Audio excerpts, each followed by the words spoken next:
Good morning. Really a joy to be here with you this morning. It was 5 years ago. I thought about it yesterday and the details were coming back to me, but it was 5 years ago. I was here at the church, but not Sunday morning. It wasn't in the sanctuary. We had a delicious dinner outside, so delicious that I found out about your black party and scheduled this visit around the black party. So really excited for more good food afterwards. I want to first start out by thanking Pastor Mark and Judy. Mark was at the airport Friday evening, 8 o'clock. I'm sure he could have done something else at 8 o'clock on Friday, but he was there at the airport picking me up, and I've spent a couple nights now at their house, and bacon and eggs when I showed up, because I didn't have any dinner on the 5.5-hour flight. So Judy was cooking for me, and look forward to the parachute jump this afternoon, I heard. No, just kidding. But anyway, I just really appreciate them. Thank you, Pastor Kyle, for hanging out with me yesterday, and Christina for letting him and taking care of the kids. And just really had a good time with Kyle. After a movie that we went to and hanging out, it was time for dinner. And he said, how about really good pizza? So we found this pizza coop, right? Somewhat nearby. And but the line was outside. But he said, no worries, let's go in and see how long the wait is. And so we went up there, and nice, very nice girl said, oh, it's just the two of you? Great. I have, if you don't mind, I have 2 spots only open at the bar. And she goes, oh, wait, are you guys 21? Very nice girl. Very, very nice girl. Made my evening, made my year. So that was a lot of fun. Had a good time with Pastor Kyle, so I appreciate that. All right, let's jump into it. There's me up there, plus all the beautiful people with me. So I'm Seth. You can see it right up there. I'm from Bad Axe, Michigan. Michiganders, we use our left hand as our map, show people where we're from. So if you look at the middle of the thumbnail is where Bad Axe is from. And I try to enunciate that correctly. So I normally don't, whatever. My wife, Lon, she's from the country of Myanmar. You probably know that's the former country of Burma. So she was born and raised. And can you see what we're all holding, all 5 of us? Yeah? Blue USA passports.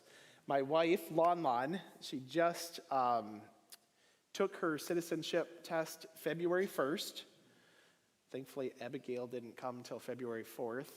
But yeah, that was a little bit of a stressful time. But she was sworn in as a citizen after passing her test March 23rd. And then last month in April, she got her USA passport. And so we are set to go, Lord willing. We have our tickets in hand just as of last week. So hopefully July 18th. It's a Monday. In case you're wondering, it's 56 days. But who's counting? I am. Jason, he's 8 years old. Noah's 5. Our dear Abigail was born April 4th. I was thinking we were going to have just the 2 boys, and so very blessed to have the daughter that I always wanted. When we're in Asia, we reside in the city of Chiang Mai. It's in northern Thailand, about 3 million people, just a little bit bigger than Bad Axe. Second largest city in Thailand after Bangkok. One thing I wanted to tell you, just so you kind of know like my backstory and where all of this story leads from. I'm one of 21 kids. And you say, wow. My parents adopted 18 children from 5 different nations. I was in 2nd grade when I was invited or dragged along to Haiti when they were finishing the adoption of 2 sisters. And then they moved on to South Korea. And then Ethiopia, Vietnam, and 10 of the 18 children are from all over the USA. So my brother and I, biological children, we were the only Caucasian children in our entire family. Seriously. So, yeah, just a little bit about me. My wife is one of 10 biological children. That's the mother you need to feel sorry for. Oh my goodness, 10 biological. So yeah, we are with Free Methodist World Missions now for 7 years. Our primary role, at least for me, is event planning, hosting teams when they come. Before COVID, I had anywhere from 6 to 8 usually teams in 1 year. Really love that because that's where it started from me. In 2006, 16 years ago, it was just a 3-week short-term visa, Free Methodist short-term trip, exploratory trip, and it changed my life. So I really have a passion for leading people and showing people and making them eat all this different food and all of that. Right, Mark? Yeah. And then In Better Hands. I'm going to share all about In Better Hands with you this morning. This sweet girl is from Cambodia. She's actually available for sponsorship through In Better Hands, if anybody's interested. Anybody guess how old she is? Man, that was a good guess. Who? Good job. 10 years old, and she's also advertising that In Better Hands is also 10 years old this month. So just really thankful for that. This was actually my wife and I's first baby that we birthed, In Better Hands. We started everything. We founded the name and the logo and the 501c3 paperwork, and we run In Better Hands. So just really thankful for the Lord's leading over 10 years. So yeah, like I said, in 2006, 16 years ago, we were departing Indianapolis, where the headquarters are at. Our flight was bound for Bangkok, Thailand. Other than Haiti, I had never been out of the U.S., and I knew nothing about child or human trafficking. And so, I was with my teammates here, and we were talking, and a couple people in front of us that we didn't know, they were talking, and finally my buddy asked the guy in front of him, and he said, "So what are you going to Thailand for?" And he responded, and I'll never forget this, "What every other guy goes to Bangkok for." And of course I said, "Oh, that's great, you're going to be a missionary too." Well, I learned over time that he was not going to Bangkok to be a missionary. And that's why I got the strange look from him. But I heard and read this quote 16 years ago, and it stuck with me. William Wilberforce, he of course was the abolitionist against the African slave trade, and he said that you may choose to look the other way, but you can never again say that you did not know. And that just stuck with me after all that I saw, and actually it wasn't very much 16 years ago, but I thought it was like, I saw so much. I saw some labor trafficking and sexual trafficking and the stuff I've seen and heard, and I'm still learning today.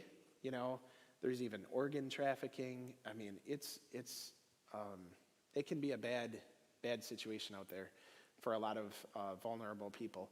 But you may choose to look the other way, but you can never again say that you did not know. And so I pray that, after you hear the presentation and you see our work, that you too are changed and you decide to do something about it. Here are some global statistics.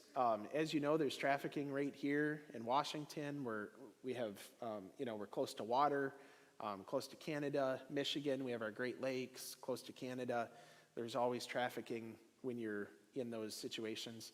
But globally, every 26 seconds, somewhere a child is trafficked. Isn't that horrific? Currently, there's an estimated 46 million children that are trafficked today and enslaved today. Average price of a slave today is only $90, and we see it, much lower than that, oftentimes in Southeast Asia. And human trafficking generates over $100 billion. It's the fastest growing illegal enterprise in the world. The vision for In Better Hands is to provide a safe, loving Christian environment and to share the gospel of Jesus Christ. So In Better Hands, maybe you've heard about holistic ministries. We view In Better Hands as a holistic ministry, and we're really happy about that. So physically, we take care of children and widows. Emotionally, intellectually, making sure that they're in school. In fact, that's a requirement for the children that we sponsor. They have to be in school. If they drop out or if they're forced by their parents to drop out of school and start working, they lose their sponsorship. And it's only happened once or twice, but we find that it's crucial that children stay in school to hopefully end the cycle of abuse and trafficking and poverty. So we expect them to be in school. And of course, spiritually, okay? It was August last year, August of 21. We were in Michigan. We had just finished a church service, and both Lon and my phones were buzzing, and we got them out, and we kind of looked at each other, and I had a feeling that we were getting messages from Myanmar. And Mary I, she was 14 years old. She died from COVID. But praise the Lord, she knew Jesus. She had accepted Jesus. She had been baptized, and we know where she's at today. So we're just really thankful that we have a holistic ministry, and the spiritual aspect of it is right at the top of the list for the ministry that we do with these children. So here's an updated map of where we work with In Better Hands in Southeast Asia. You can see Nepal is up there, Myanmar, where Lon's originally from, Thailand. You'll see that little star in northern Thailand. That's where my family lives. So it's very centrally located for our work in Southeast Asia. And then Cambodia. And then, just coming up probably in the next couple months, we're going to be adding a country, Lord willing, to this map. So that's really exciting. I had conversations just yesterday about that with my boss from Free Methodist World Missions, and just really excited about that. So Myanmar, Thailand, Cambodia are considered Buddhist countries. It's over 95% Buddhist. In all the countries we work in, it's 1% or less registered Christians in these countries. So this is a Buddhist temple that you would go into, almost like a sanctuary here. You go into it in Thailand. And then in Myanmar, they have Buddhist pagodas that you don't go inside it, but you actually worship the golden image itself. So that's Buddhism. This picture I snapped in Bangkok years ago. He says, free the birds for your happiness and your good luck. One box is 100 baht, so it's like $3. So you buy this, he's happy. You let the little finch go from the box. As you're walking away, it flies around a couple times, comes back to the guy, trained to come back to the guy, puts it back in the box and resells it to the next silly foreigner. But that's karma, and thank God that we don't have to worry about moving up and down a ladder, right? Doing things like this, and you move up a rung, or you do something bad, you move down. Thankfully, we have Jesus Christ. But this is what we're up against in Southeast Asia, the thinking and the Buddhism, and it's a really strong, it's a stronghold in Southeast Asia. So I want to walk you through our different models of ministry within In Better Hands. So we have hope for the child, hope for the widow, hope for the village, and hope for the baby. So it's all under In Better Hands, but these are different models of ministry. So let me share with you first just a little bit about hope. Like I said, our belief and our hope as Christians is in Jesus. It's not in things like karma or doing good works. So love believes in hope because our hope is not in our circumstance. It is in Jesus, who is love. Second, hope looks forward with expectancy, knowing that what is happening now, or especially over the last 2 years with COVID, right, is not the end of the story. So thankfully, we have our hope in Jesus, and we can get through COVID, and we can get through difficult times, and our desire is to plant the seed of hope in the children and the widows that we minister to, and eventually the babies that grow into children and young adults. Plant that seed of hope so that, when they reflect, oh my goodness, my mother tried to abort me, or, I was abandoned on a park bench as a baby, until In Better Hands came along, or I was sold or trafficked or, sexually abused, and, so that they have hope and they can get past their current circumstance or something that even happened to them when they were young. Because we have this hope in Jesus, we are compelled to love others, treat them with kindness, and hope all things for them and with them. And that's where I see In Better Hands coming into play. And just knowing that we can help plant that seed of hope and provide a better future for them. So, let me walk you through this. Hope for the Child. This was the very first model of ministry that we started with 10 years ago. Basically, and this was the very first Bible verse that kind of jumped out to me and that we stuck with for the ministry.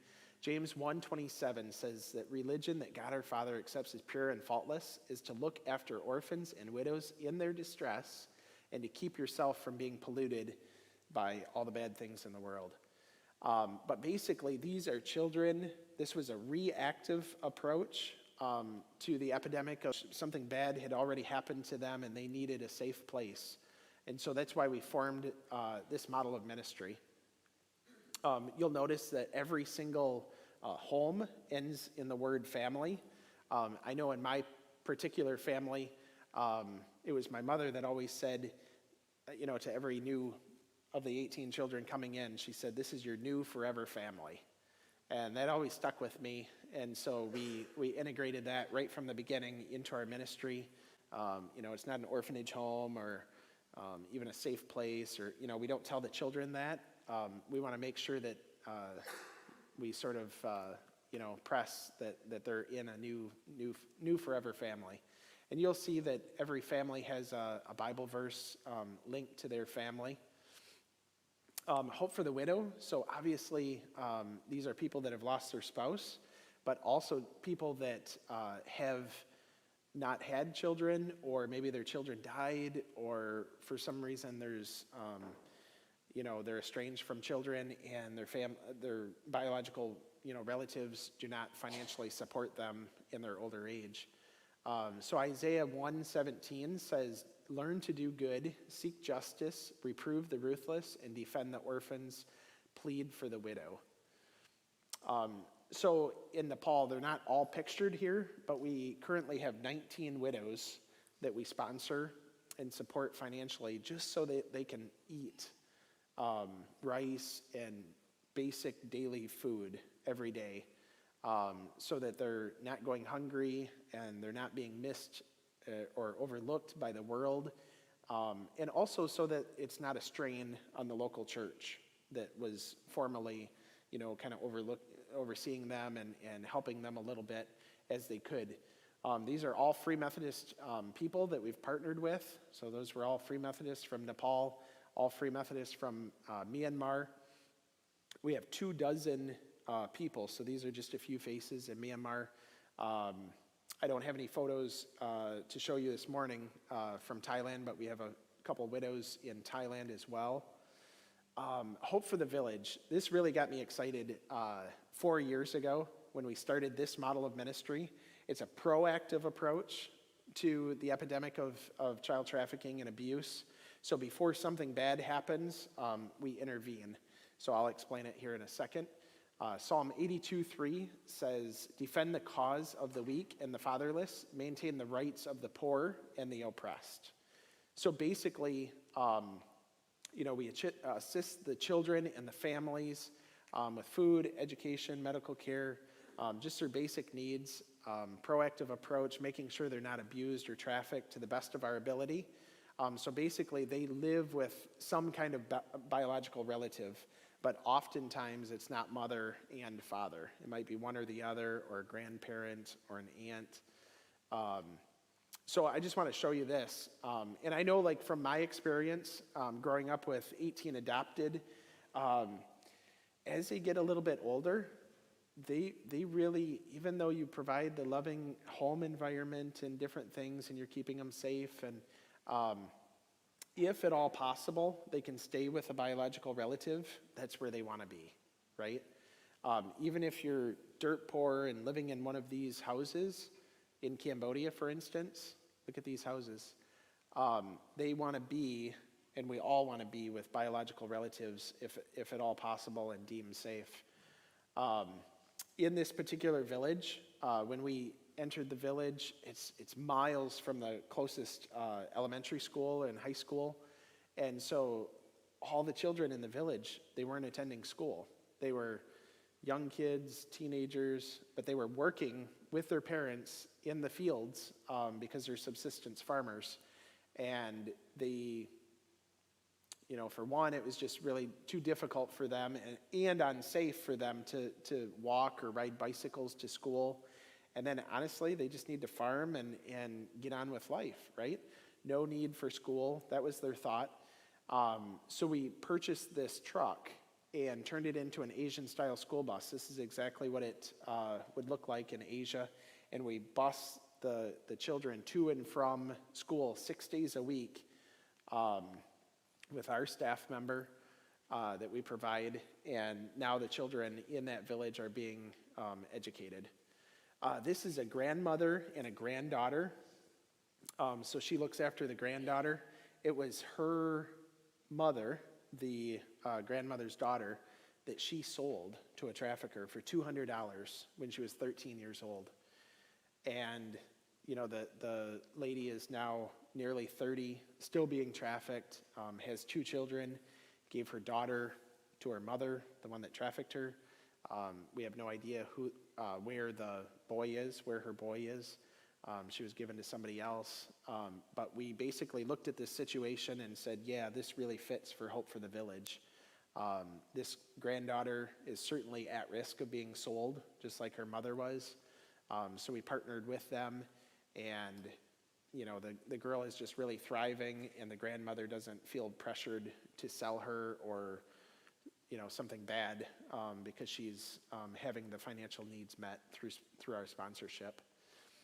So things like that, and people seeing what Christianity is in this Buddhist country.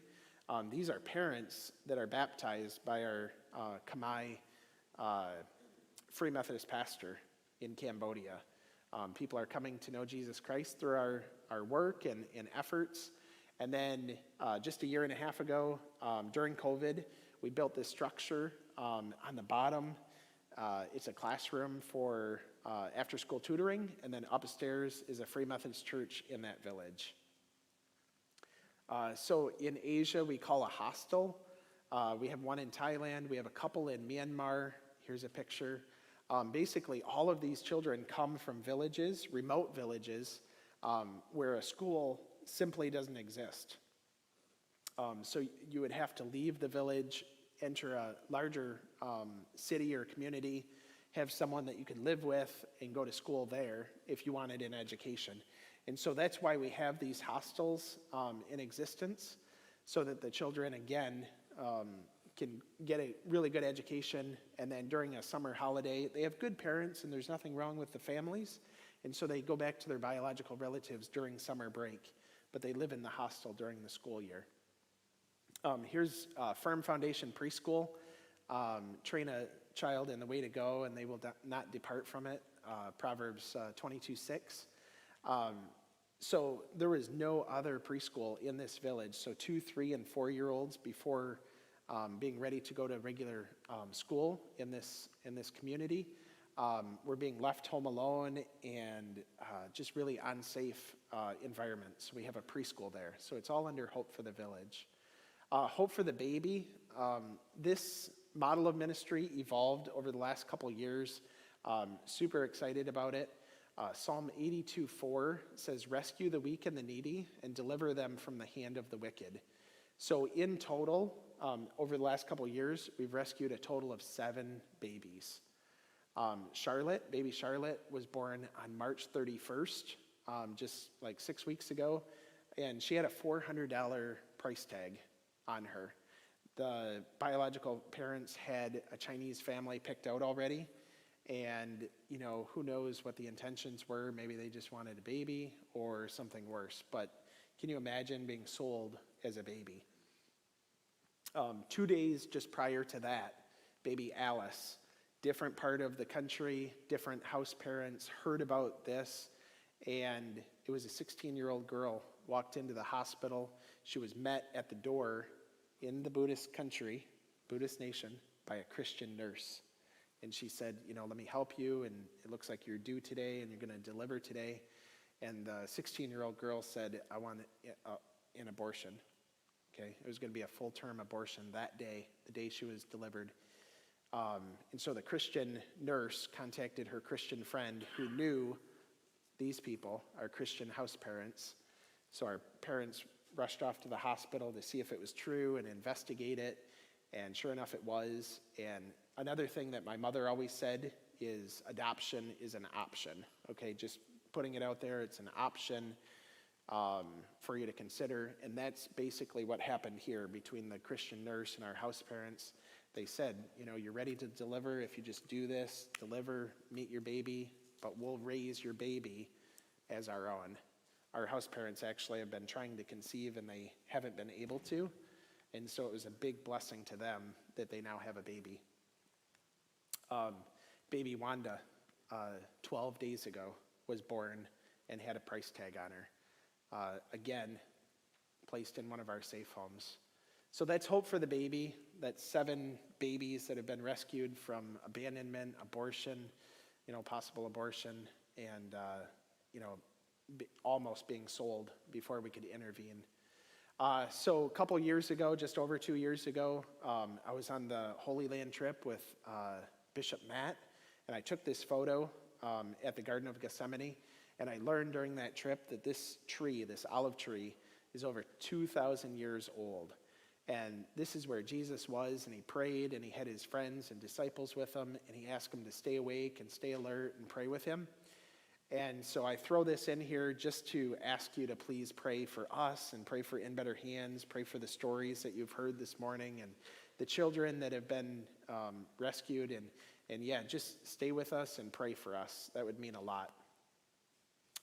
So just a couple different ways to bless In Better Hands. And so one, on my table outside, and I'll be available to talk and answer any questions you have, but it's called Hope Partner, okay? If you haven't noticed yet, kind of our theme for our ministry is hope. So a Hope Partner is basically someone that just gives either a one-time or a monthly, any size gift. I have people that sign up at $10 a month, but consistently over years, it's really a blessing. Yeah, great. Yeah. And so it would just be a really big blessing if you could just give non-designated general funds through Hope Partner. The second way that you could get involved in our ministry, and as of the first service, baby Wanda was available for sponsorship, but she's now sponsored. Praise the Lord. And that's a $100 a month commitment for a baby, because that's what it takes to minimally in Myanmar, in countries like this, to raise a baby. But our general sponsorship for any general older child that we have is $35 a month. It pays, first of all, for their education, second of all, leftover funds for food, and then something new that we started at January 1st this year, and I love it, is an annual birthday present and an annual Christmas present, because they deserve it. So $35 a month. As of this morning, I had roughly 30 children that were available for sponsorship, and just in talking with people after service, I think there's 3 or 4 people that said they will sign up online. So if they do, that's awesome, and I'm down to, maybe 25 or 26 children. So it would just be a blessing if you would want to sign up to sponsor a child and, just help provide hope for these 25, 26 children. So yeah, hey, Christina, you wanna stand? That's awesome. So on the table out back, and I have one up here too, so there's watermelon color, there's blue jean color, there's a black, and then a turquoise one, whatever they call that color. But again, it's hope. In the middle of the O shows the 4 countries that we work in. That's what that picture is. And then website and logo on the back. $25. Every single dollar that's given through T-shirts, Hope Partner, sponsorship, every dollar that's given to In Better Hands goes towards the kids. My family, we're supported through Free Methodist World Missions. We have to raise our own funds for that, like any other missionary.